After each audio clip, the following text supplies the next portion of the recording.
are going to discuss about Jean-Jacques Rousseau. Rousseau born in Geneva in 1712.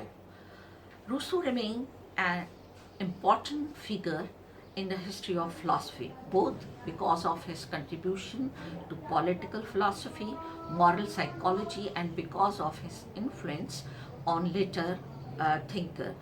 He worked to find a way of preserving human freedom in a world where human beings are increasingly dependent on one another for the satisfaction of their needs. Rousseau's idea about education are mainly described in his book Emile. His idea of, just like he presented his idea of negative education, that is very unique terminology he used about the education of his own time. He says that the education is totally one-sided education. All the work is on the teacher's side. Teachers are more active than the students, and that is why he called this in his book a negative education. According to Rousseau, we can discuss about the aims of education. What he says about aim of education.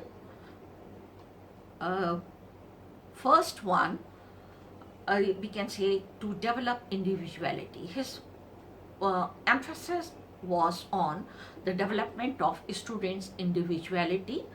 He also stressed upon struggle for survival successfully, to self-expression, and to achieve social progress through education, as well as to secure present and past happiness. These were some of the aims of education according to Rousseau's concept.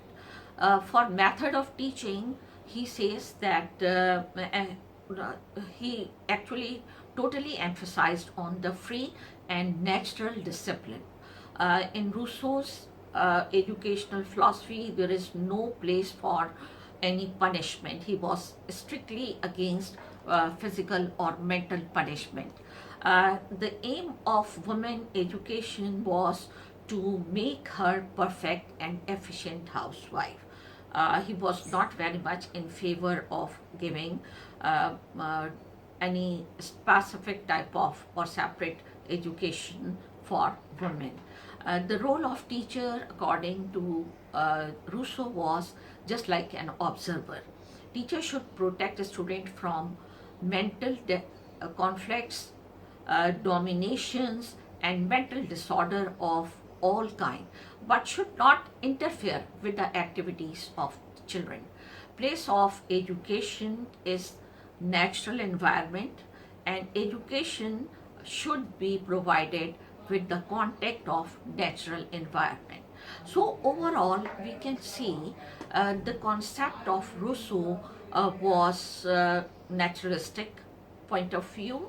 All his philosophy says that children should be free to observe, free to act, and on the basis of their experiences and knowledge, they should develop their concepts of education. So that is why Rousseau's concept or the philosophy is called natural philosophy. Thank you so much.